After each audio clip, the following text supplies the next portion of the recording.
of intellectual misery. Liberty is the light worth fighting for. A torch of hope grows ever brighter, and the big brothers are charged with keeping its flame alive!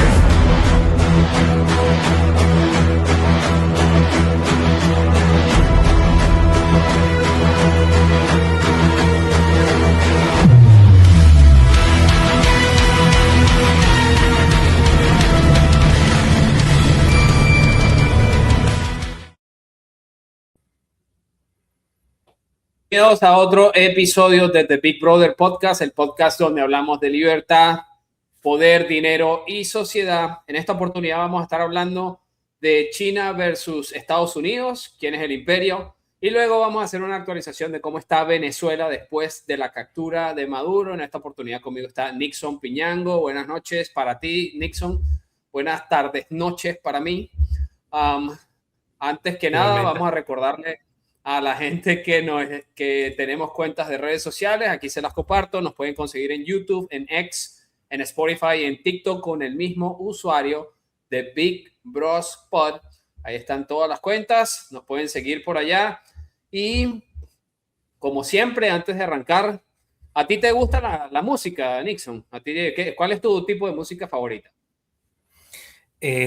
Clásica y heavy metal.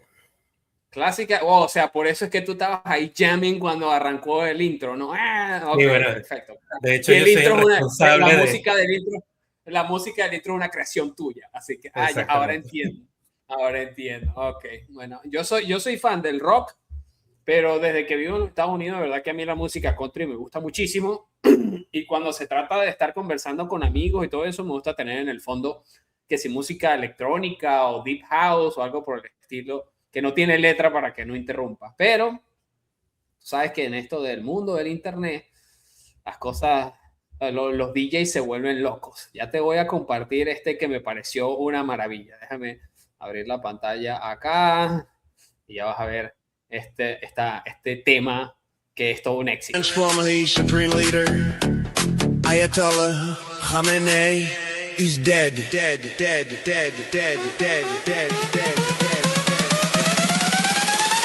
Ayatollah Khamenei is dead.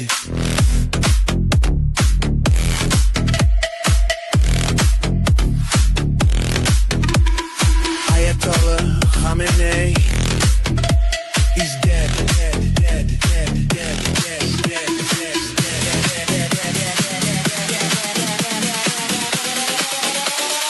Iran's former supreme leader, Ayatollah Khamenei is dead. Iran's former supreme leader.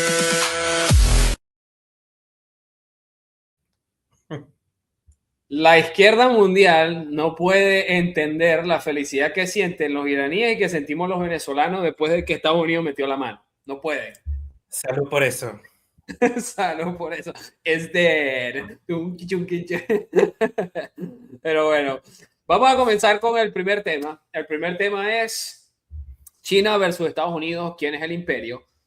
Yo compartí un tweet en una oportunidad, déjame agregarlo aquí a la pantalla, y haciendo mueca de lo que dicen muchas personas sobre que China está ganando a Estados Unidos, que va a ser el siguiente imperio. Hay algunos que dicen que es Rusia, hay otros que dicen que podría ser India, etcétera, etcétera.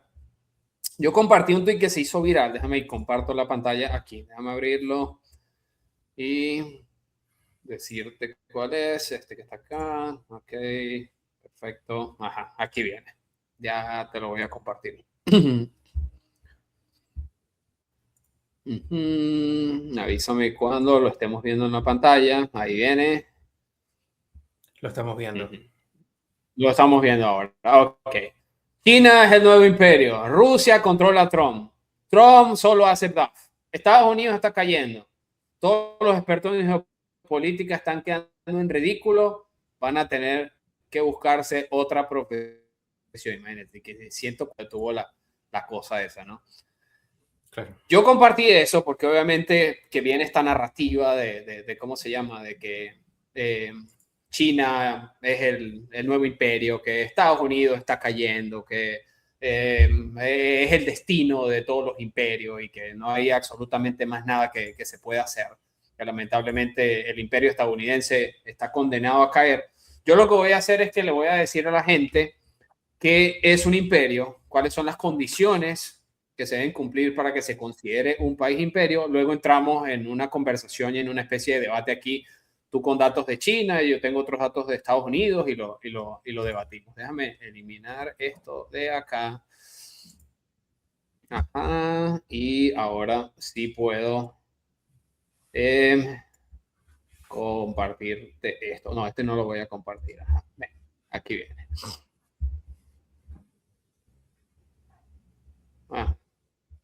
Perfecto. Fíjense, la definición como tal de qué se puede considerar lo que es un imperio es un estado que tiene la capacidad de proyectar poder más allá de sus fronteras y moldear las reglas del sistema internacional.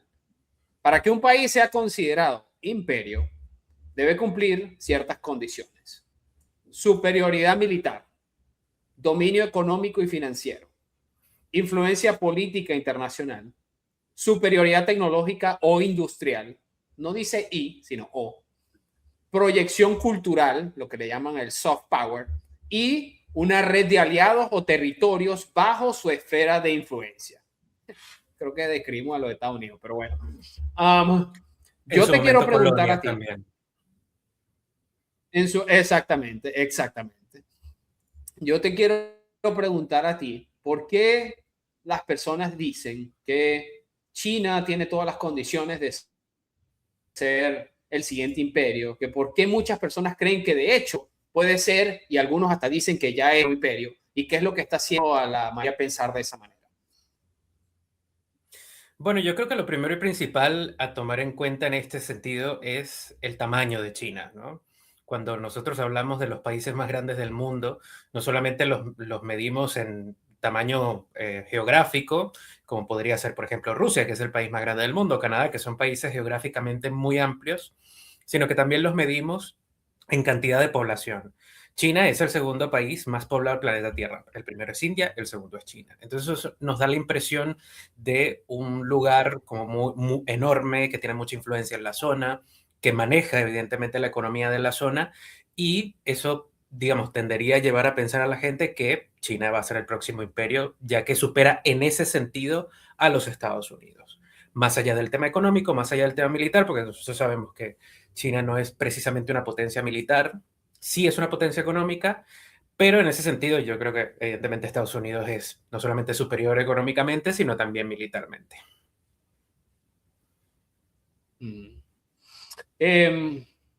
La gente normalmente comete ese error de creer que es en base al espacio territorial y que por eso Brasil podría ser considerado el imperio de Sudamérica porque es el más grande, pero Canadá también es un país grandísimo, aunque su población sea muy pequeña. El territorio no determina, el tamaño del territorio no determina para nada la condición de imperio de un estado o de un gobierno. O sea, si no, Australia fuera un imperio, si no, Australia fuera un imperio, no sé, Nigeria o el Congo fueran imperios, y en realidad no son países enormes. Ahora, pero desde el punto de vista económico, ¿tú podrías considerar que China tiene las características de un imperio si solamente el aspecto económico fuese lo que determina qué es un imperio y qué no es un imperio? Sí, sobre todo porque China domina varios sectores estratégicos, no solamente de la economía de Asia, sino también de la economía global, ¿no?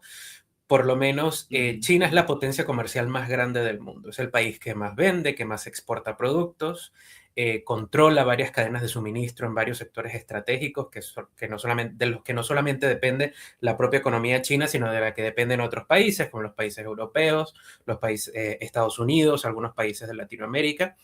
Y en términos brutos, digamos, es el país que tiene el segundo PIB más alto del planeta Tierra, que es algo así como 16, para ver, tengo el dato acá específico anotado. Son $2 trillones, más 5, no, ya, creo que este número está mal. Son algo así como 5 trillones de dólares, o de 5 a 10 trillones de dólares, dependiendo de cómo midas eso, porque hay temas de endeudamiento, temas de quién posee los bonos de cada una de las economías. Por ejemplo, en el caso de Estados Unidos es un montón de dinero, son, no sé, entre 30.000 y 50.000 trillones de dólares la economía del país, pero si mides, digamos, quién es el sujeto que tiene la mayor cantidad de deuda, por ejemplo, China. Entonces, esos números son un poco relativos, pero sin duda alguna, China es el segundo país con el mayor PIB del mundo y es el país con más PIB de Asia. Entonces, Ok. ahí sí No, podría ser. ahora, hay muchas personas que alegan que también China es un imperio por la cantidad de países con las que tiene, de la que es socio comercial, y se habla de aproximadamente 120 países. Entonces las personas dicen, si China tiene esta influencia dentro de 120 países, China en realidad es el imperio. ¿Eso tiene sentido argumentarlo de esa manera? Yo creo que sí, en el sentido de que es evidente que cuando tú tienes negocios con un país de forma directa y esos negocios te convienen muchísimo, ya sea porque mueven la economía interna o de eso, digamos, de los ingresos que vienen de esos negocios que tú tienes con ese país, depende la mayor parte de tu economía. Evidentemente, lo que diga ese país de lo que tienes que hacer en tu política interna es muy importante para ti. Yo, por ejemplo, lo vivo todos los días en Uruguay. Acá los designios de China son los que mandan, básicamente, desde el punto de vista económico. Y yo me imagino que igual cuando lo comparamos con otro imperio, esto también es un tema de comparación. Es verdad que China puede ser un imperio, pero puede haber un imperio por encima, que en este caso serían los Estados Unidos, que es el que tiene los designios mayores y el que tiene más poder de influencia sobre los países de la órbita, incluso de la órbita china. Por ejemplo, acá en Uruguay, todas las políticas económicas se giran en torno al comercio con China, pero en el momento en el que Trump puso aranceles a Uruguay, primó el criterio de los Estados Unidos por encima del de China. Entonces, eso lo que hizo fue que los productos chinos tuvieran un arancel bastante importante, que es alrededor del 22%, que es un arancel altísimo, pero en ese proceso de negociación con Estados Unidos, básicamente lo que se logró fue que Estados Unidos le cobrara un arancel de 10% a los uruguayos y Uruguay cobraba 0% de aranceles a los Estados Unidos. Entonces allí tuvo más criterio, evidentemente, los Estados Unidos que China. Entiendo. Ahora, hasta donde yo sé, donde tiene más soporte o más participación China con respecto a los sectores de la economía en los que domina, está el acero, está el cemento, está la electrónica, están las baterías, están los paneles solares, están los carros eléctricos.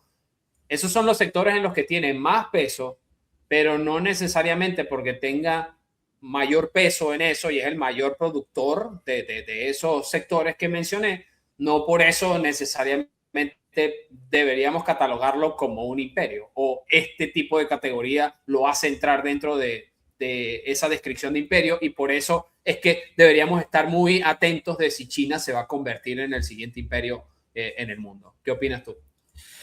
Bueno, evidentemente los recursos naturales no son un criterio para ser imperio. Si no, Venezuela fuera un imperio y no lo es. Intentó serlo en un momento, por lo menos en Latinoamérica, pero en realidad la capacidad de influencia que tuvo el chavismo sobre el resto de Latinoamérica fue una cosa más de corrupción en lugar de control así definitivo por un tema necesariamente de los recursos naturales. Si fuera también por los recursos naturales, Arabia Saudita sería un imperio, por ejemplo, y en realidad no lo es. Es verdad que tiene influencia sobre el Medio Oriente y es entre comillas, un imperio que marca, digamos, la pauta en esa zona, pero no es una cosa definitiva. Por ejemplo, vimos esta guerra entre Israel e Irán y Arabia Saudita estaba prácticamente apartada de eso, ¿no? Entonces, los recursos naturales no te definen como imperio. Es verdad que te dan muy buena capacidad de negociación, sobre todo cuando tienes el poder, por ejemplo, que tenía Irán o que tiene Arabia Saudita de aumentar los precios del petróleo y hacer que colapse la economía global, por ejemplo, si se cierra el estrecho de Hormuz. En el caso de China, podría ser los famosos minerales raros, ¿no? Que se utilizan para hacer computadoras, tecnología de todo tipo, para Ujú. hacer, que son cruciales en esta revolución tecnológica que estamos viviendo ahora. Y sin embargo, eso, más allá de ser un fuerte poder de negociación,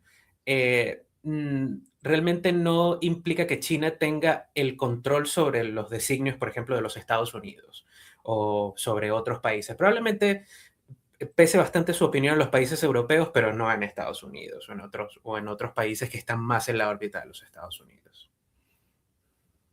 No entiendo. Fíjate que hay una estadística que dice que en la participación aproximada en manufactura global es 30 o 31% China y Estados Unidos solamente tiene el 16 y 17%. Los defensores de China, los promotores de China, la propaganda china le venden a la gente esta diferencia que obviamente es abismal.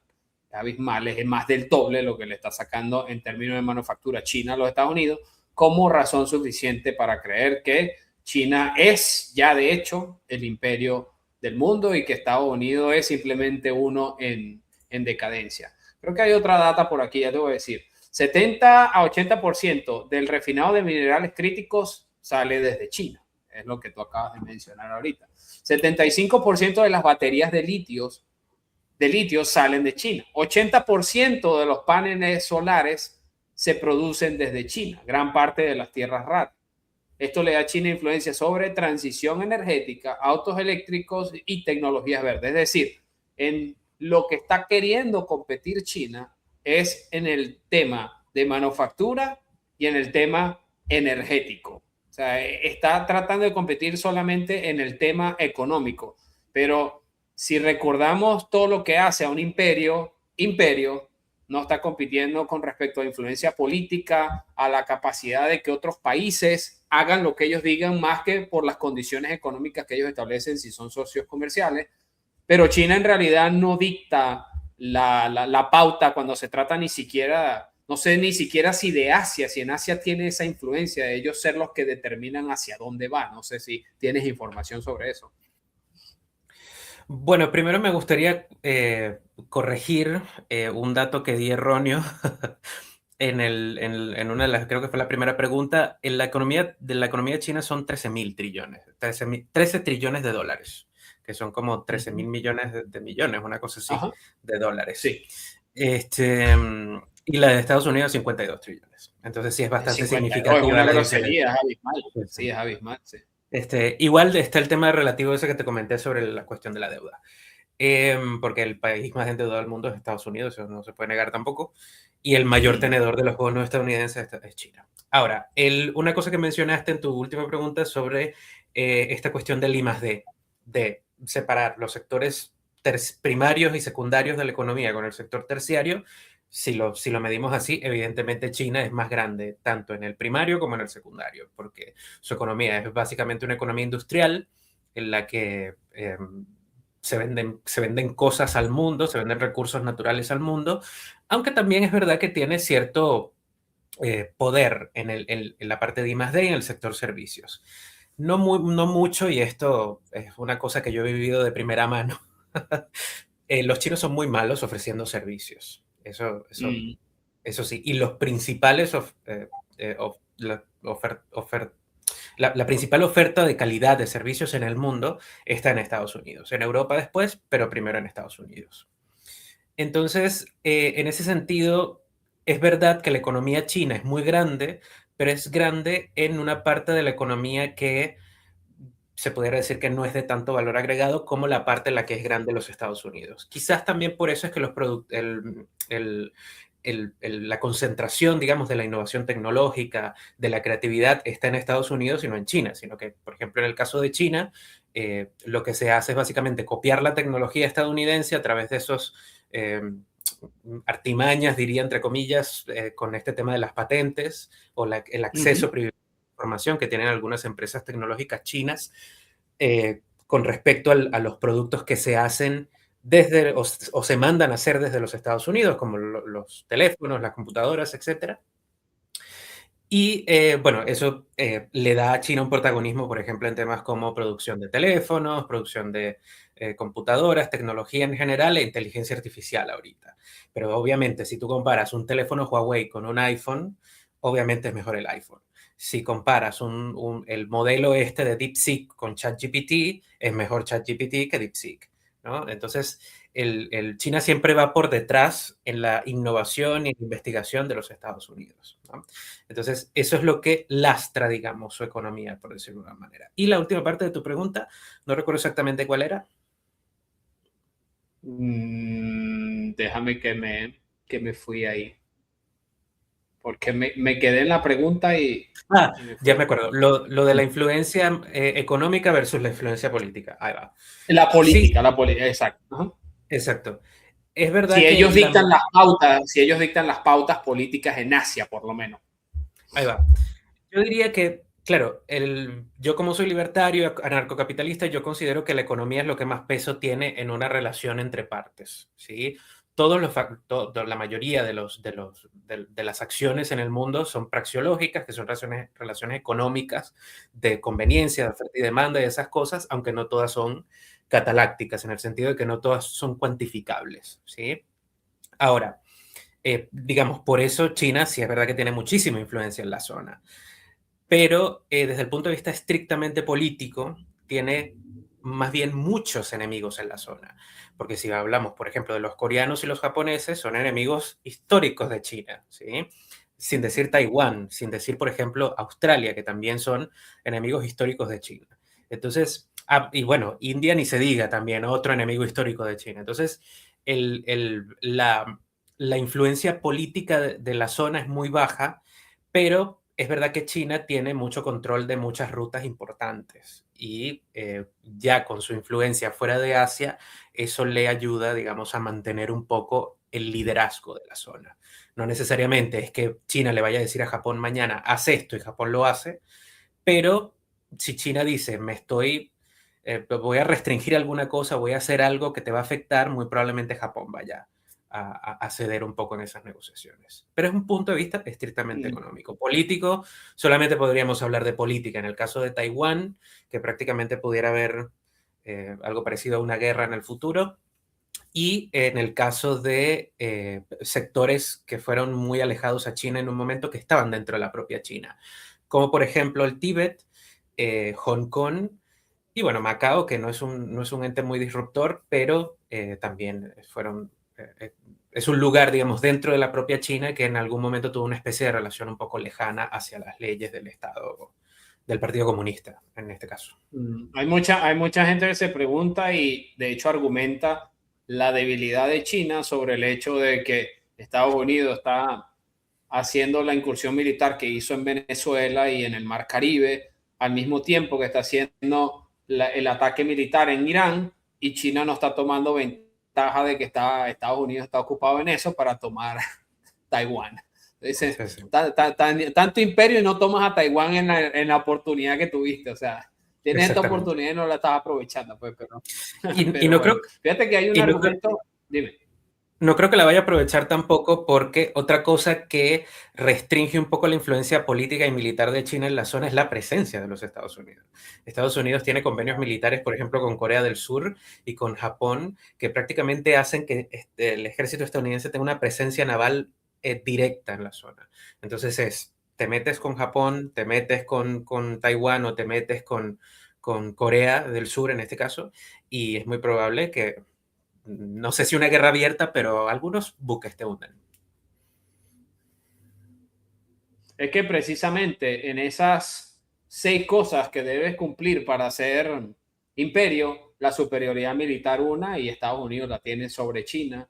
Dominio económico y financiero, Estados Unidos lo tiene sobre China. Influencia política internacional y justamente la red de aliados o territorios bajo su esfera de influencia son cosas que tiene Estados Unidos y que no tiene China. O sea, China prácticamente estaríamos hablando de una superioridad de manufactura industrial quizás en algunos sectores, ni siquiera en todos. No sé si los más importantes, no sé si los más estratégicos, no sé si el mundo se va a pagar porque China diga, ya yo no le sigo vendiendo al mundo lo que yo produzco, pero definitivamente que hay una gran dependencia en esos sectores de parte del mundo en líneas generales hacia China.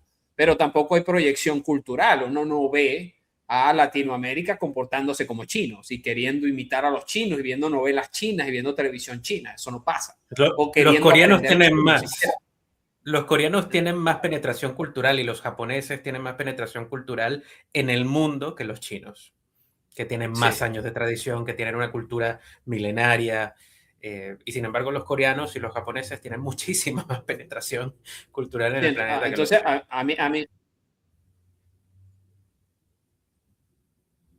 sí, a mí me cuesta entender el argumento de China es superior a los Estados Unidos. Sobre todo hay mucha propaganda en redes sociales de los fanáticos de China, porque son fanáticos del comunismo y son enemigos de los Estados Unidos. A veces la gente opina no es porque está a favor de algo, sino porque está en contra de la otra cosa. Entonces, por estar en contra de Estados Unidos, entonces yo te bombardeo y te le caigo encima y alabo a Irán y alabo a todos estos regímenes peligrosos solo por llevarle la contraria a los Unidos. Que bueno, el rol de quien se quiere convertir en imperio es desafiar al imperio y el rol del imperio es comportarse como tal. Y eso es lo que está haciendo Estados Unidos en esta oportunidad. Pues. Pero fíjate, voy a compartir unas imágenes para que vayamos conversando. Aquí de los sectores más importantes de la economía, aquí tengo una, ya te voy a decir, déjame abrirla acá. Esto es la mezcla de consumo energético que utiliza China y es totalmente dependiente del carbón, luego 20% es dependiente del petróleo, luego tiene los renovables, luego tiene el gas natural y luego tiene 3% de nuclear. Con lo que está haciendo Estados Unidos en Irán, ahorita le está golpeando fuertemente ese 19% de consumo, porque si no me equivoco, China exporta más del 80% del petróleo que utiliza para consumo, producción, manufactura, etcétera, etcétera. Y el mayor porcentaje de ese petróleo viene de Irán y de Venezuela. Y eso fue lo que le cortó los Estados Unidos. Entonces, fíjate esa dependencia que tiene precisamente de Irán y de China y el imperio del mundo, si sostenemos que Estados Unidos le está completamente arrebatando el proveedor de esos recursos. Tengo otra imagen por acá, déjame buscarla para agregártela. Sobre eso en particular, no hay demanda que no tenga una oferta que esté dispuesta a aparecer en algún tiempo perentorio. Lo que se produce en el caso de Irán es una disrupción momentánea en los precios justamente por el corte abrupto de este suministro de petróleo hacia China. Pero evidentemente, como nadie se puede quedar sin petróleo porque se le apaga el país, va a encontrar algún otro vendedor que le pueda proveer de los recursos que necesita en un corto periodo de tiempo. Estamos hablando de unas semanas, ¿sí? No necesariamente estamos hablando de que esto va a tardar años. Exactamente. Mira, ahí está la data. 17% del petróleo que va a China venía de Venezuela y de Irán el año pasado. Y eso es lo que prácticamente le está cortando Estados Unidos con los buques en el Mar Caribe que salían de aquí para China con petróleo, yo no sé si regalado o barato, demasiado barato, y el asunto de la guerra con Irán. Entonces, es Estados Unidos comportándose como imperio, diría yo. No sé si estás de acuerdo tú en eso. Pues. O sea, yo quiero seguir siendo el imperio del mundo y me voy a joder en los otros, pues. Y me voy a joder en los otros. Claro, yo no sé si diciendo esto le estamos dando un poco de veracidad al discurso de la izquierda cuando la izquierda dice que Estados Unidos es un imperio. En efecto, nosotros sabemos que lo es en el fondo, ¿no? No es un imperio en el sentido clásico de que no va por allí colonizando lugares y esclavizando a la gente, pero sí estas cosas demuestran que hay políticos, sobre todo en los Estados Unidos, que buscan mantener esa influencia americana global y que se entienda explícitamente tanto en Europa, que son muy antiamericanos por naturaleza, como en Asia y en el Medio Oriente. No tanto en Latinoamérica, porque en Latinoamérica no hay tanto, todo lo contrario. Latinoamérica es muy pro-americano. Pero, por ejemplo, en Europa, Asia y el Medio Oriente, que se entienda quién es el que lleva el mando en la historia de este momento, al menos, ¿no? Que aquí podemos decir algo con respecto a lo que puede pasar con China en el futuro, ¿no? Es verdad que China ahora yo no podría considerarla como el imperio más fuerte del mundo, pero sí es el segundo imperio más fuerte del mundo, ¿sí? Cuando nosotros vemos, es verdad que hablamos de que no tiene influencia en Asia, no tiene influencia en Latinoamérica, pero sí puede estar teniendo una influencia en África. Y África es más importante de lo que crees, porque África tiene digamos, unas reservas de recursos naturales que probablemente sean las más grandes del mundo cuando la dividimos cuando la sumamos entre todos los países juntos, ¿no? África es un continente muy fértil, que puede servir para contingencias globales en el futuro, sobre todo si esto del cambio climático en realidad termina siendo un problema. Y otra cosa muy importante es que China los chinos tienen un poder un talento muy particular, que es que ellos se van metiendo poco a poco en las cosas y se van adentrando muy de a poco en ciertos mercados. Entonces te empiezan a proveer una cosa aquí, te construyen una cosa allá, y cuando vienes a ver, toda tu economía depende de China, ¿no? Como pasa en el caso de Uruguay. Acá todo el comercio es dependiente de China. Los intercambios energéticos en sectores estratégicos dependen de China. Es muy poco el comercio que se hace con Estados Unidos o con otros países de Latinoamérica que no sea Argentina y Brasil. Eh, y bueno, eso yo considero que en el caso de China en particular está pasando no solamente en África, porque ya prácticamente toda África está dominada por China, sino también en Europa. Poco a poco está pasando en Europa. Los europeos están disminuyendo, diría que la influencia de China está creciendo muchísimo en Europa, sobre todo porque antes la potencia industrial de Europa era Alemania, pero con todo esto de la guerra de Ucrania, malas decisiones que se tomaron en algunos otros gobiernos desde el punto de vista económico, terminaron haciendo que la potencia industrial que fungía como primer proveedor de ciertos productos básicos para elaborar otros productos más complejos fuera China, ¿no? Entonces se trasladó, es verdad que los alemanes tuvieron ese poder en un momento en la zona, pero poco a poco se ha ido. Esto, por ejemplo, es ejemplar en el caso de los automóviles, ¿no? Antes, la potencia automovilística de Europa e incluso del mundo, pues, era Alemania, ¿no? Los Volkswagen, los Porsche, los BMW, Mercedes, etcétera, todas esas marcas importantes de automóviles que hemos consumido en todo el mundo, están decayendo ante BYD, ante los autos eléctricos chinos, etcétera, ¿no? Y eso es justamente por ese talento que tiene China de irse metiendo, ir entendiendo un poco cuáles son los problemas del lugar y decir, bueno, aquí te tengo la solución para esto. Bueno, es que cada vez que ocurre algo que fortalece o que demuestra que Estados Unidos sigue siendo el imperio del mundo, el argumento de los defensores de China va a ser es que China piensa en el largo plazo, nada más hay que esperar. Nada más hay que esperar. Y bueno, sí, ellos tienen una cultura milenaria y todo esto de largo plazo, etcétera, etcétera. Pero por ahora los números no creo que les favorezcan mucho. Aquí tengo otra gráfica. Fíjate. Esto también es sobre el porcentaje.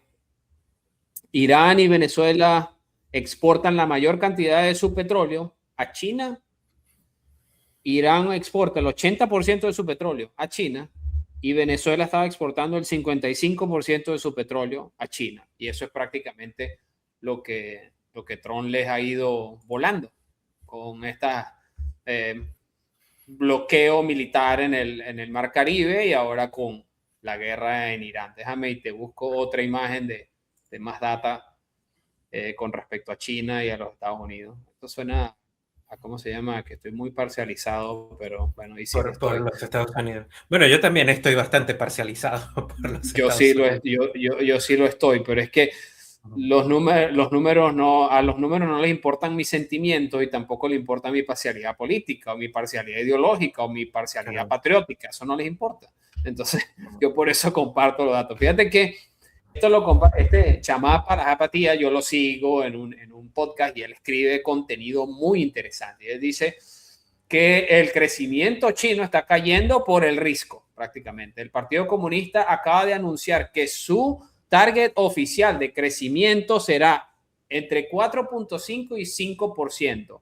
Es el más bajo de China en los últimos 30 años.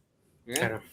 Y al mismo tiempo, con Venezuela e Irán fuera de la mesa o fuera de la tabla con respecto al suministro de energía, está haciéndosele muy difícil a China recibir los átomos que necesitan para sostenerse, o sea, para mantenerse, o sea, los recursos que necesita para mantenerse.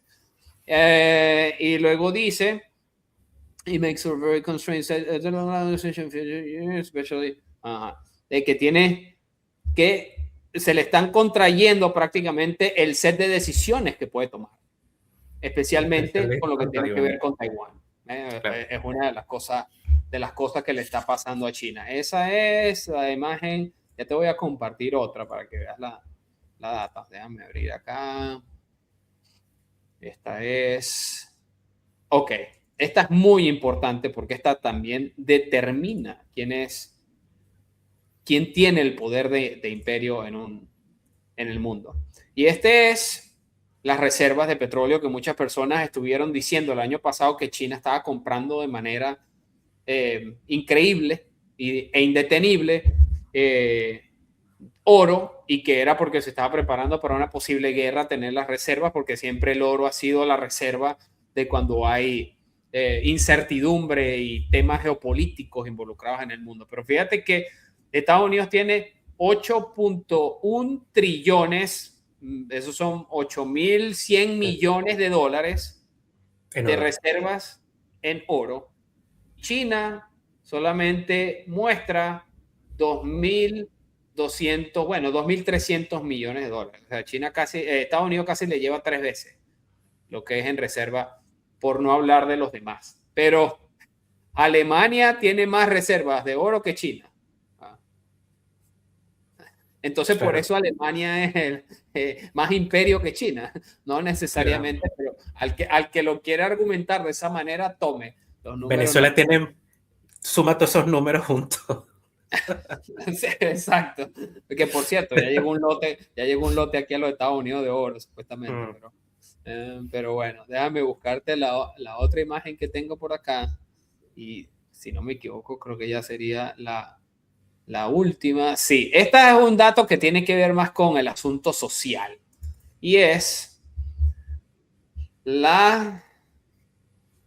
esto demuestra las libertades que hay y lo que hace también que Estados Unidos sea una potencia. La cantidad de millonarios que se forman de acuerdo a las regiones, que habla de los modelos, para empezar.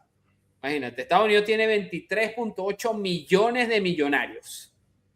China tiene 6.3 millones de millonarios. Cabe destacar, y no tengo pruebas, pero tampoco tengo dudas, como dicen por ahí, que la gran mayoría de esos son conectados al régimen, porque si no estás conectado al Partido Comunista Chino, no puedes ser millonario. O sea, no puedes ser millonario. Claro.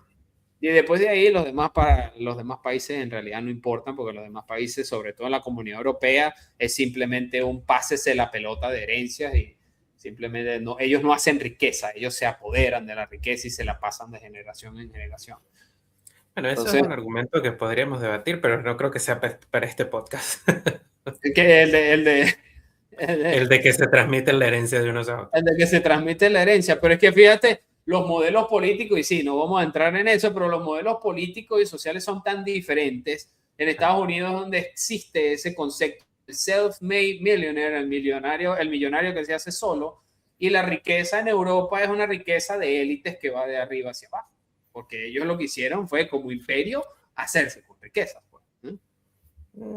Bueno, me gusta el argumento de los sistemas económicos, es muy importante para ver cómo se mantiene una economía en el momento versus el largo del tiempo, versus el largo plazo, ¿no? Nosotros podremos decir que en el caso de los Estados Unidos, la economía, es verdad que no es un libre mercado absoluto ni un desnalgue de mercado, pero es un mercado que sí se mueve por factores más privados, en el sentido de que, bueno, si hay una empresa a la que le va muy bien, se nota en el acceso a la renta de la gente, y si hay una empresa de que va muy mal, quiebra. ¿Sí?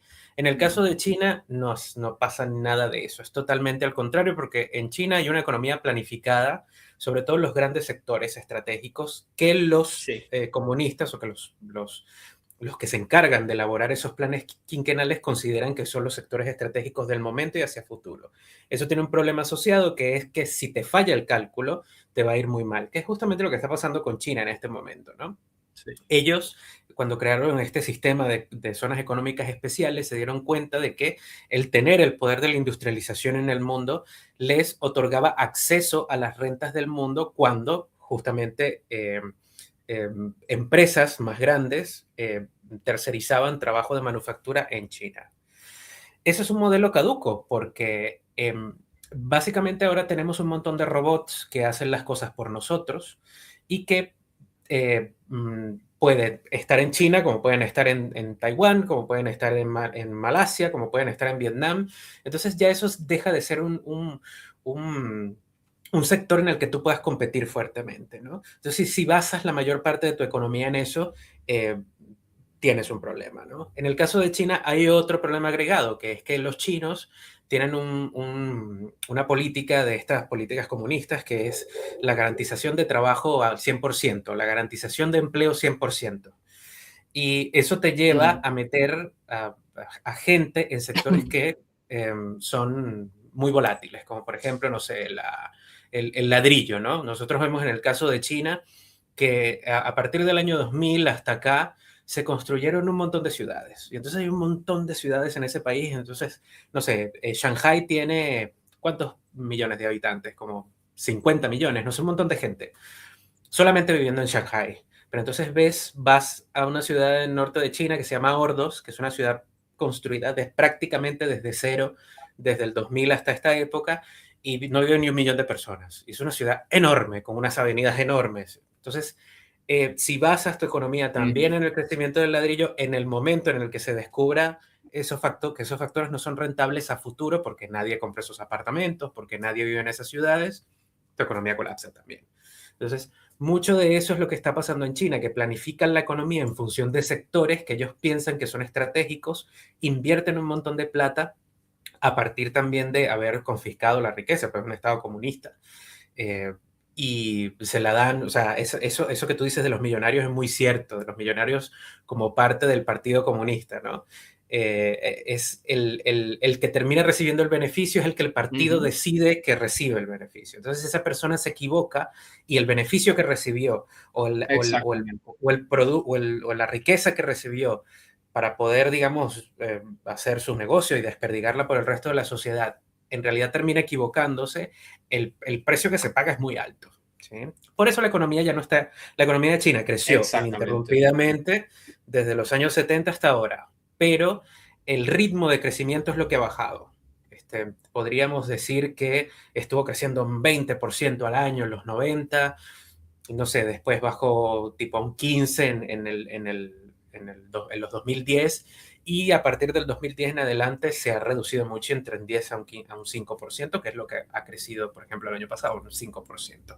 Que eso, para mantener los impuestos y todo el mamotrético estado que tienen allí, es básicamente inviable, ¿no?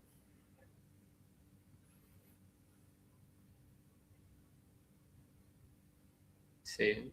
Sí, bueno, fíjate que eso que mencionas del sistema económico de China y esta persona que compartí, Chamat, el que habló sobre las estimaciones del gobierno chino, de su crecimiento ahora, él también escribió un artículo muy largo y muy bueno. Esto es un ensayo, no es un artículo, en el que explica cómo funciona ese modelo de negocios de China. Y ellos le llaman los National Champions a las empresas que premian. Entonces ellos lo que hacen es una especie de, como si estuvieses en una escuela, te inventas un proyecto.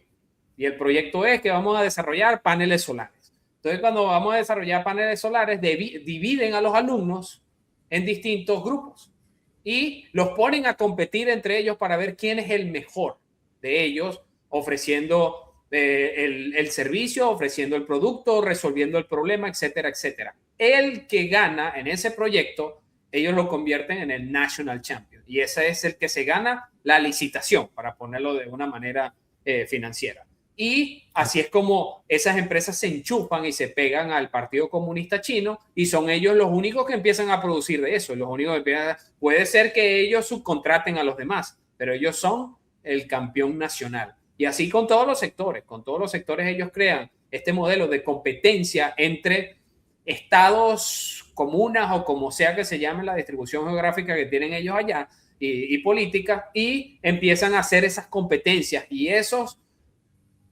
pequeñas empresas empiezan a convertirse en los competidores que quieren subir para llegar a ser los principales administradores de ese sector para el Partido Comunista Chino. Entonces, ese modelo no se parece para nada a lo que se utiliza en Estados Unidos, ese modelo no se parece para nada a lo que defendemos los que promovemos las ideas de la libertad, ese nivel de centralización. La centralización tiene unas ventajas, porque sí las tiene, pero no significa, es una ventaja que siempre va a favorecer al Estado, es una ventaja que siempre va a favorecer al partido político de turno, pero no es que va a favorecer a la gente como tal para que la gente sea más libre, sea más feliz, sea más productiva, etcétera, etcétera. Eso no va a pasar. Sí. Ahora, para cerrar con lo del tema del imperio, hay unas cosas muy importantes que hay que mencionar y es el uso de la moneda, el idioma y la cultura.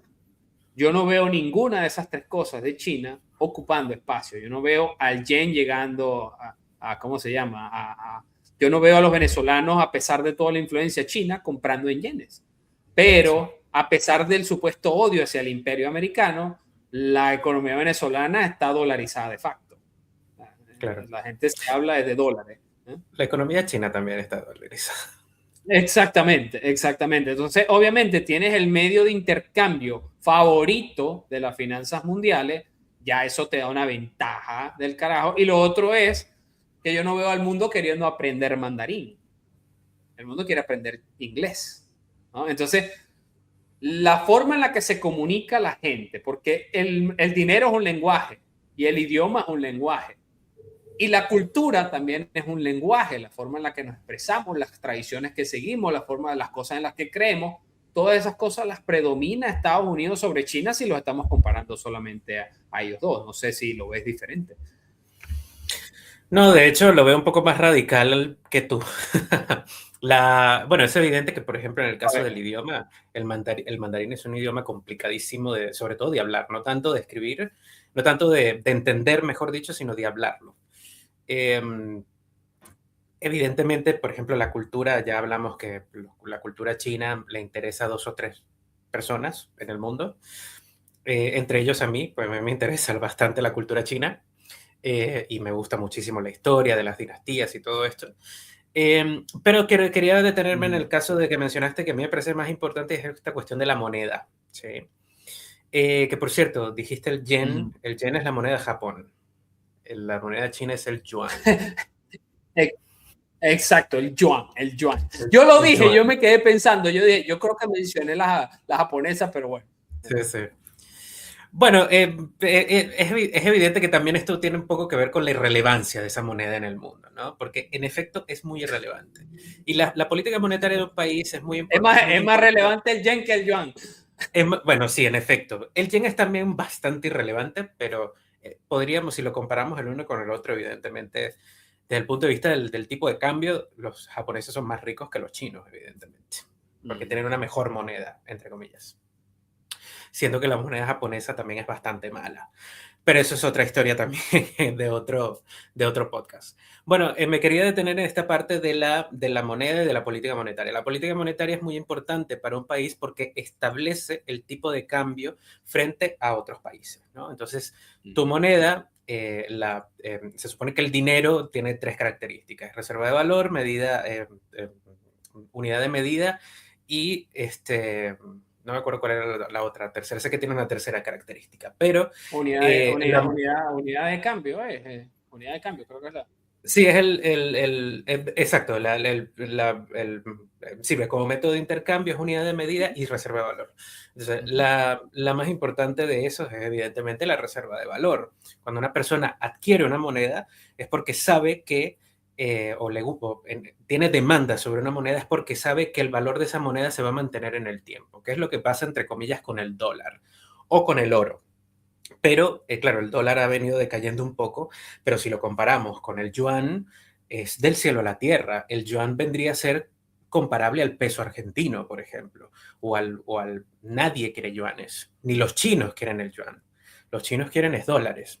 Y claro, eso lo que te crea es un proceso histórico de los chinos entendiendo que cuando ellos empobrecían a sus ciudadanos a partir de tener esta política expansiva esta política económica, política monetaria expansiva en su propio país, se daban cuenta de que los chinos eran mano de obra más barata para empresas internacionales.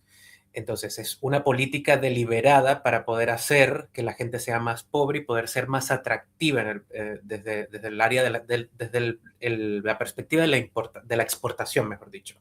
O sea, para exportar el servicio, la mano de obra y todas esas cosas, es preferible tener un entorno más económico y tú como Estado, que tienes el poder sobre la política monetaria de tus ciudadanos, sobre tus ciudadanos, lo que haces es empobrecerlos para traer esas inversiones que van a exportar productos y traer más dinero hacia adentro, ¿no? Eso es una política de estatismo puro, es una política que mantiene a la gente en la pobreza porque no le permite le encarece muchísimo las importaciones, entonces por vender cosas a tu propia gente, a tus propios vecinos, resulta complicadísimo.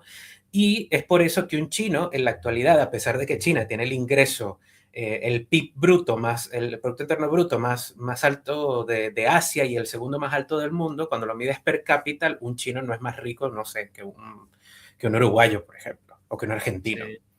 Sí.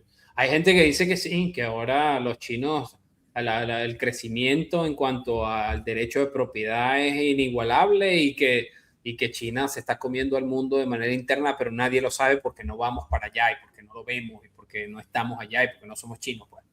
Bueno, hay un canal de televisión que no presume ser precisamente la cosa más capitalista y libertaria del mundo, que es la Deutsche Welle, alemana, que hizo un documental sobre la asignación de departamentos y la construcción de los departamentos en China. Y entonces se ve en ese documental cómo al Estado chino prácticamente no le importa expropiarte tu casa o si estás en una situación de necesidad con tal de llevar a cabo ciertos proyectos que se los dan también a estos empresarios que están asociados al Partido Comunista, ¿no? Entonces, si eres una persona pobre que ha heredado una casa, entre comillas, pues no se puede heredar casas, pero que has vivido toda la vida en una casa, el Partido Comunista te puede echar de ahí sin necesidad de darte ninguna compensación, ¿no?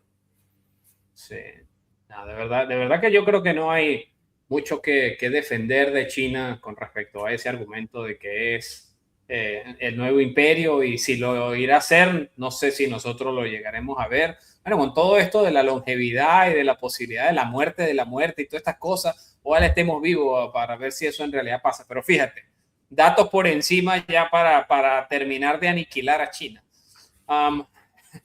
El tamaño del mercado de valores de Estados Unidos, tú lo mencionaste, 52 trillones o 52 mil millones y el de China es solamente 2 y 13. Eso es una morena, eso no es cualquier cosa, eso es una morena.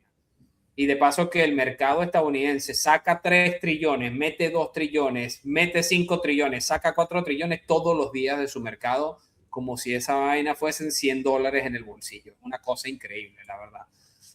Tienes en cuanto a la participación en el mercado bursátil mundial, Estados Unidos ocupa el 60% del valor del mercado global, mientras que China está solamente entre 10 y el 11%.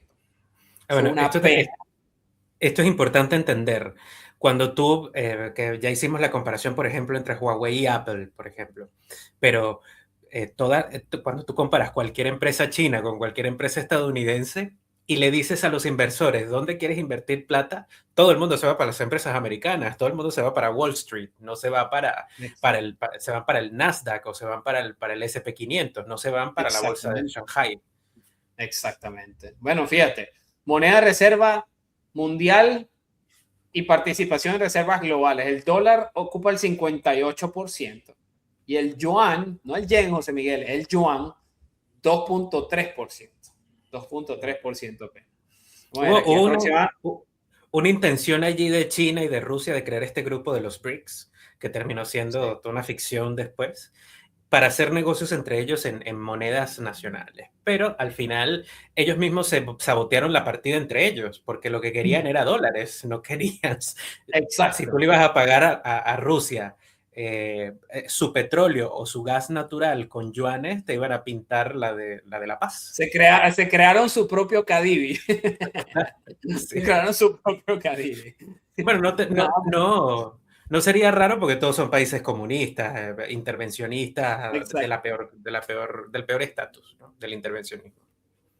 Sí, imagínate, aproximadamente 88% de las transacciones internacionales usan el dólar, ¿no? El gasto militar anual, Estados Unidos 916.000 millones de dólares, mientras que China 296.000 millones de dólares. Bases militares en el exterior, Estados Unidos tiene 750 bases militares en más de 80 países. China dice que una base militar en el extranjero. No, debe tener más. Tenían un par en África allí que no sé La si eran fuente es el Departamento de Defensa. La fuente es el Departamento de Defensa. Es raro. Producto Interno Nominal. Estados Unidos 27 trillones, China 17 trillones. PIB por cápita. Estados Unidos 82.000 dólares, China 12.700. Ahí va. Imagínate, un uruguayo es más rico que un chino, entonces. Un uruguayo es más rico que un chino, imagínate. El uruguayo el PIB per cápita son como $20.000 al año, $19.000 al año. Y China 12.000, imagínate. Está al nivel de Ecuador y Perú. Exactamente. Claro, porque es que los únicos que se benefician son los enchufados. Por eso fue que Venezuela copió el modelo. Modelos de inteligencia artificial de frontera desarrollados en 2024. Estados Unidos desarrolló 40, China solo desarrolló 15. Dice aquí, esto es según Stanford. Luego tienes reservas oficiales de oro de Estados Unidos, que las mencionamos en la gráfica, 8.133 toneladas, no son millones, toneladas contra 2.260 toneladas que tiene China. Son toneladas. O sea, la diferencia es abismal. Yo no entiendo qué más hay que estar mostrando. Bueno, el que es necio va a seguir siendo necio siempre, diciendo, bueno, es China y ustedes se callan, imperialistas yanquis de mierda, etcétera. Pero bueno, creo que podemos pasar al ¿cómo se llama? Al tema de Venezuela después de la captura de Maduro. Yo te puedo contar por qué me surgió la necesidad de hablar de esto. Me puse a escribir en Twitter, y aquí te lo voy a compartir, a preguntarle a las personas cómo se sienten luego de los 2 meses de que Trump capturó a Maduro, emocional, política y económicamente hablando. Recibí muchísimas respuestas ahí y me puse a leer la gran mayoría de esas 135 respuestas que ves ahí. Yo las leí y respondí porque quería escribir de eso, porque hubo personas de aquí de Estados Unidos que me pidieron que los actualizara sobre cómo estaban las cosas en Venezuela. Y lo dividí en emocional, políticamente y económicamente. Y emocionalmente podría resumir que las personas están más felices que nunca de lo que hemos estado, ¿no? Pero hay cierta incertidumbre y todavía hay ciertas emociones encontradas porque no se sienten totalmente libres de hacer lo que quieren hacer en Venezuela, porque saben que todavía está el régimen pateando ahí, ¿no? Y en términos políticos, la gente sigue empujando la idea de que se tiene que acelerar el proceso de unas elecciones democráticas, y hay muchas personas tratando de empujar eso. El país está bien dividido en eso, ¿sabes? No sé si tú lo ves de manera diferente o si has conversado con personas, si tienes conocidos, familiares o lo que sea dentro de Venezuela que te digan cómo están las cosas allá, pero parece estar muy dividido. Uno cree que son muchos queriendo elecciones y también parece que son muchos no queriendo elecciones, sino que sea Estados Unidos el que siga llevando las riendas de ahora en adelante. Y una de las cosas de las que más quejas recibí en esa publicación fue el asunto económico.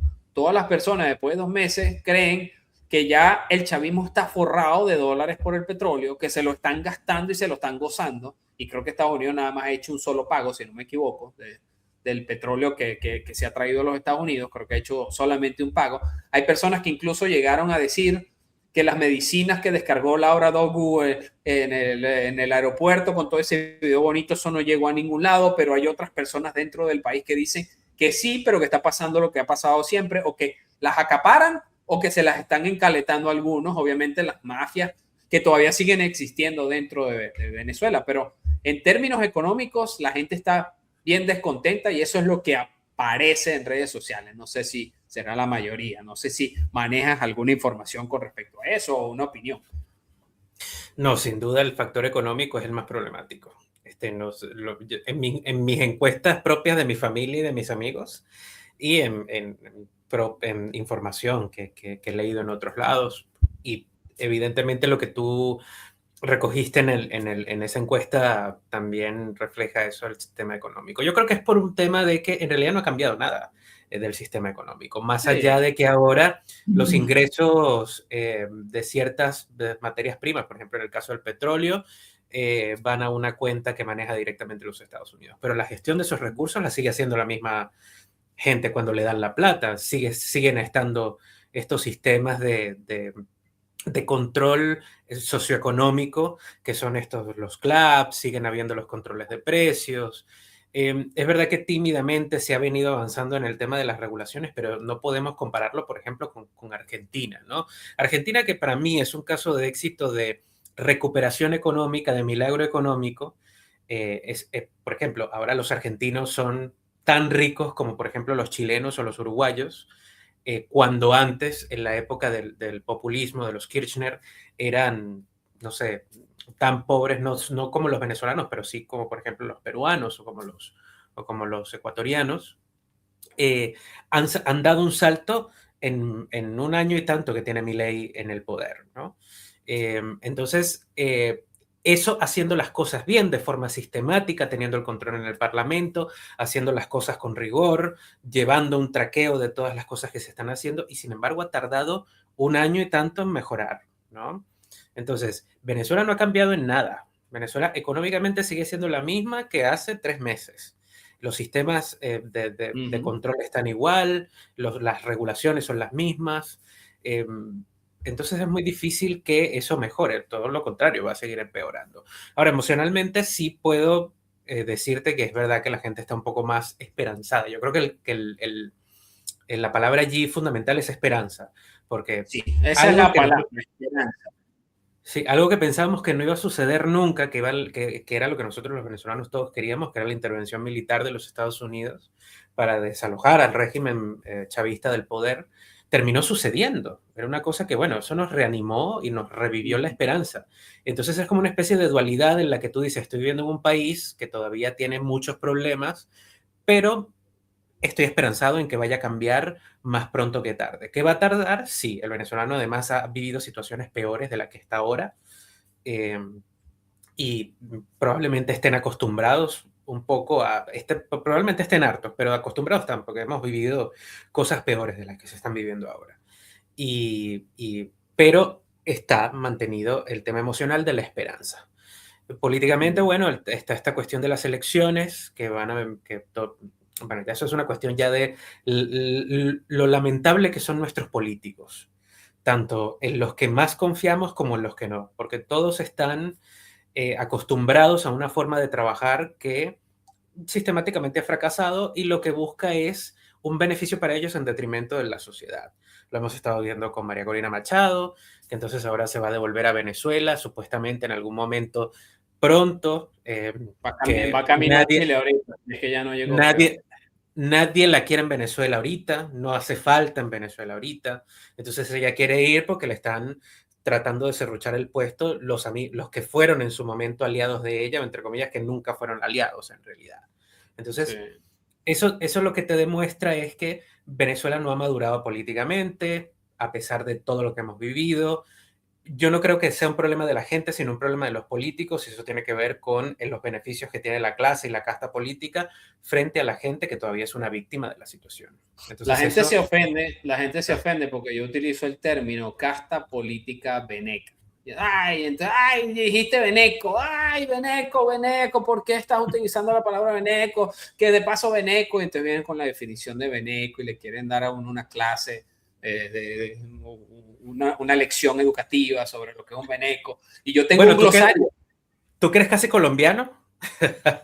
Exactamente, o sea, por poquito, así. Además, si me remito a la historia, yo pertenezco a la Gran Colombia. Claro. Si me remito a la historia, pero yo tengo un glosario en Twitter y entonces cuando las personas me responden voy, busco el tweet y se los mando y les explico lo que es la casta política veneca y que a mí me gusta utilizar el término para ser ofensivo contra mi enemigo ideológico, pues. Pero sí, definitivamente, en términos emocionales, podríamos definir al venezolano como esperanzado. En términos económicos, yo creo que la palabra que lo define es crisis, eso no ha cambiado.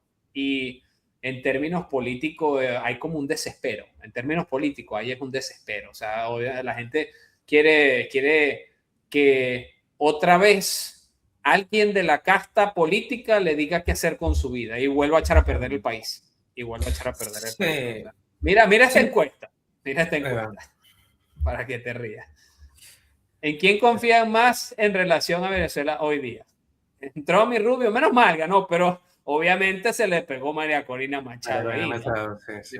Yo no, la mesa de la Unión Democrática había estado en cero todo el tiempo. Me sorprende que alguien le metió la mano. Debieron haber sido ellos mismos. Tiene más Delcy que la MUD. Tiene más Delcy que la MUD, pero es que estuvo en 0, 0, 0, 0, que todo el mundo empezó a hacer chiste en los comentarios. Epa, pero la MUD definitivamente desapareció, ¿qué tal? Y da. Debe ser que ellos leyeron el mensaje y dijeron, aquí hay que votar. Aquí hay que votar. Voten 3 y fueron a votar ahí Henry Ramos Alum y mandaron a Guaidó y votaron. Bueno, ya Ramos Ayub dijo, Ramos Ayub podrá ser muy... nos podrá caer muy mal y todo lo que tú quieras, corrupción, todo lo que tú quieras, pero es un viejo zorro inteligente. Él es muy pragmático. Ya le dijo a sus seguidores, si tiene que ser María Corina, apoyamos a María Corina.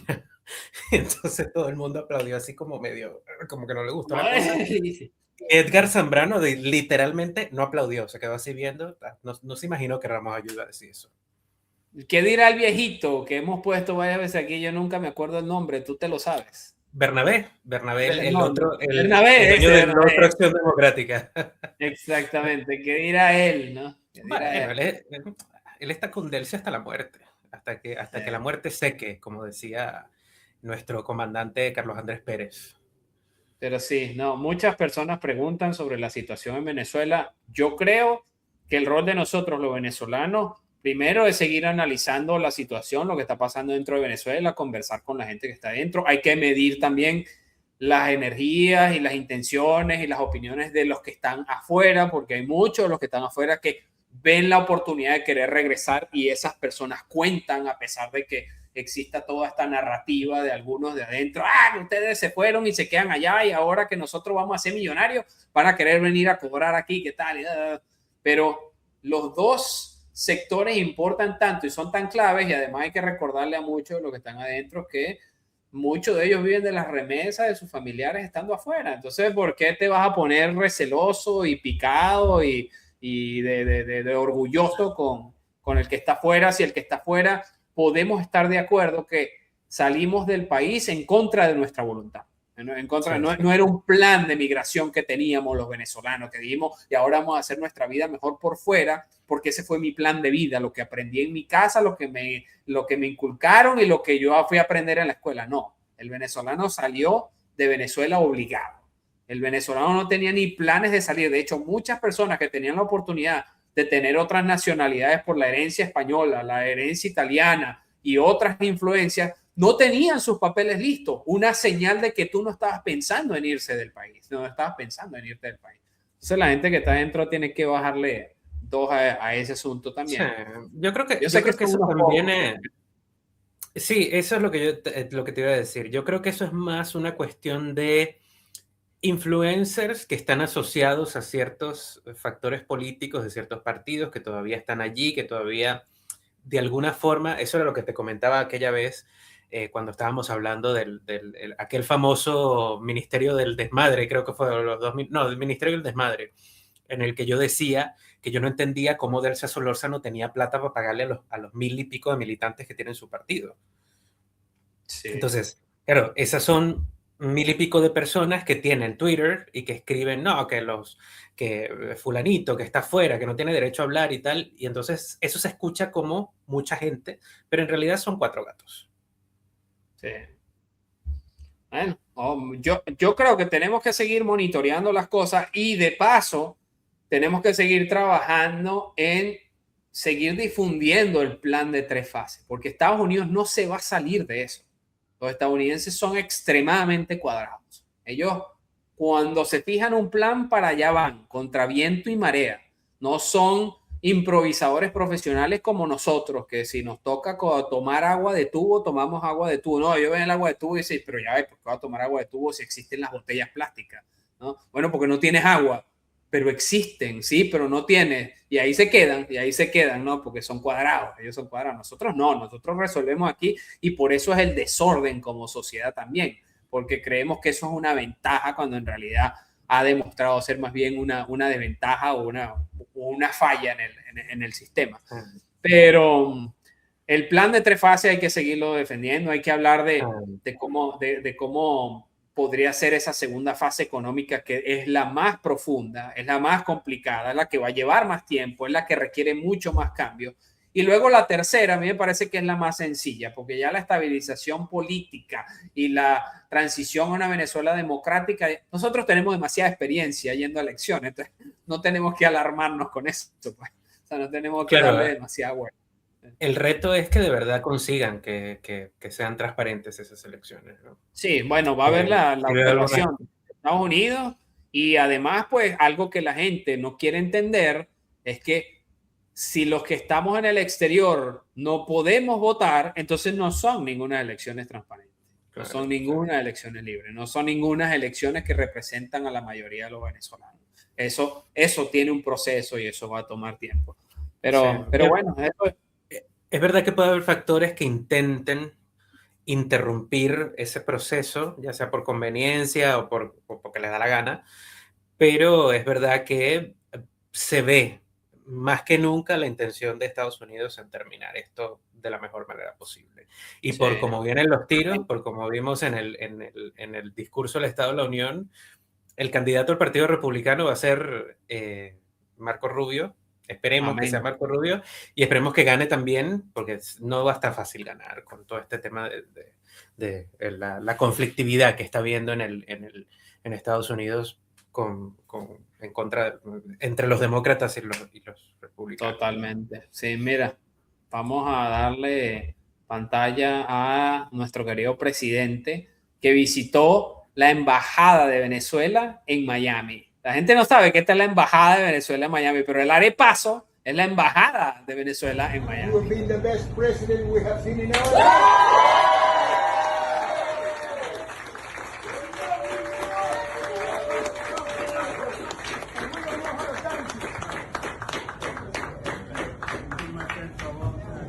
He's one of the most successful men in Florida, and he did it the hard way, right? Are you going to be loyal to me? I know. You always have to. You have been the best president we have seen in our life. Ellos se deben conocer bien porque el arepaso está muy cerca de donde está el área de Trump en el Doral. Claro, el mismo Trump lo dijo ahí, ¿no? Dijo, este es uno de los hombres más exitosos de acá de Miami. Pero bueno, mira, vamos a pasar a los 2 minutos de odio, como siempre, y cerramos el programa. Déjame y lo traigo a la pantalla. Aquí está.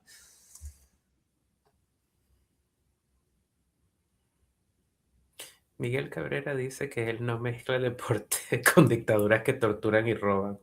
Miguel Cabrera. Tú lo viste en el juego. Has visto las fotos de él en el juego y la gente gritándole chavista y no sé qué más. Eso ha sido muy intenso en redes sociales porque obviamente este esperpento beisbolista apareció con Delcy Rodríguez lavándole la cara ahí al chavismo y bueno, evidentemente es un chavista de mierda más. Pero el Chihuire Bipolar no lo peló. Bueno, esto es lamentable en Venezuela, tanto desde el ala, digamos, por un lado desde el ala artística, desde el ala del deporte. Lamentablemente, en la historia de Venezuela, todas esas disciplinas han vivido del Estado. Sí. Entonces, les tocó en su momento vivir del chavismo, entonces, si bueno, se querían dedicar a ello, tenían que arrastrarse, ¿sí? No solamente este tipo, Magli Ordóñez en su momento también, el tipo este que ahora lidera el coso este que está en Caracas, el Poliedro de Caracas, el Potro Álvarez, que también fue beisbolista y también fue chavista. Entonces, esa gente ha tenido que, si no tuvieron éxito en las grandes ligas americanas, que es donde las empresas privadas ponen plata a través de la publicidad para contratarte, para que seas una estrella y juegues y vivas de jugar de forma honesta en ese país, tienes que morir en los pocos patrocinadores que tienen en Venezuela, que el primero es el Estado, el segundo podrá, en su momento era la Polar, no sé quién ahora estará patrocinando eso, siendo que en Venezuela no hay empresas privadas rentables, sino, o sea... El cartel de los soles, de seguro, donde de seguro no habremos el logo, pero no habremos visto el logo, pero está el cartel de los soles por ahí. Sí, entonces este y otros, como los artistas estos que en su momento se declararon chavistas, maduristas, hasta la muerte. ¡Familia! Como Winston Vallenilla, exacto. Y es a lo que tocaba, gente sin talento, gente que no tiene la oportunidad de poder vivir de forma privada de su talento, de su arte o de lo que haga, es una gente que tiene que básicamente depender del Ministerio de la Cultura. Eso lo decía Boris Izaguirre.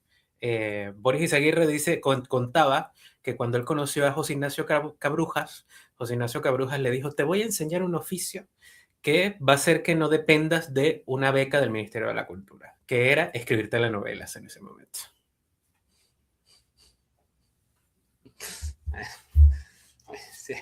Si no consigues una manera de hacer mucho dinero de manera honrada, consigue una manera honrada de hacer suficiente dinero. Ponte a hacer Uber, ponte a hacer Rappi, ponte a hacer delivery. Trabaja, comunista de mierda, trabaja.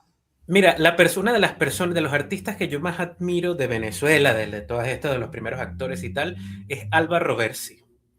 Alba Roversi fue a los Estados Unidos y no conseguía trabajo en teatro, y eso que era una actriz de una carrera, bueno, eso no sé cuántas novelas en Venevisión, en RCTV, durante muchísimos años. Entonces, currículum tenía, y talento también. Pero en Miami no había un nicho de mercado como para contratarla a ella, ¿no? Bueno, se puso a hacer empanadas y se puso a hacer comida, y ahora tiene una empresa exitosa de venta de alimentos. ¿Ah?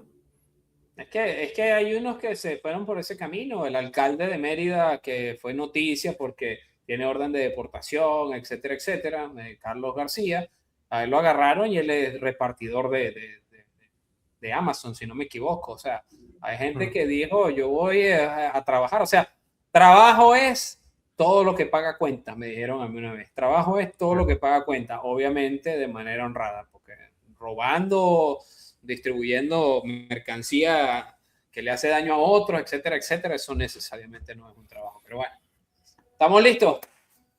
Te agradezco muchísimo, nos vemos en la próxima y te mando un abrazo.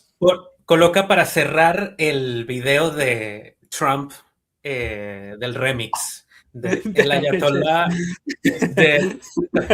Déjame, te gustó, ¿no? Te gustó, tremendo tema. Tremendo tema, mira, ya déjame quitar otra vez el esperpento beisbolista este de aquí. Ya se estoy chico. Transformer, supreme leader, Ayatollah Khamenei, he's dead.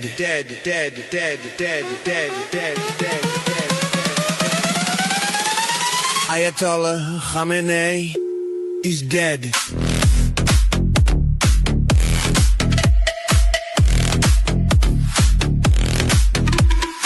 Ayatollah Khamenei, he's dead.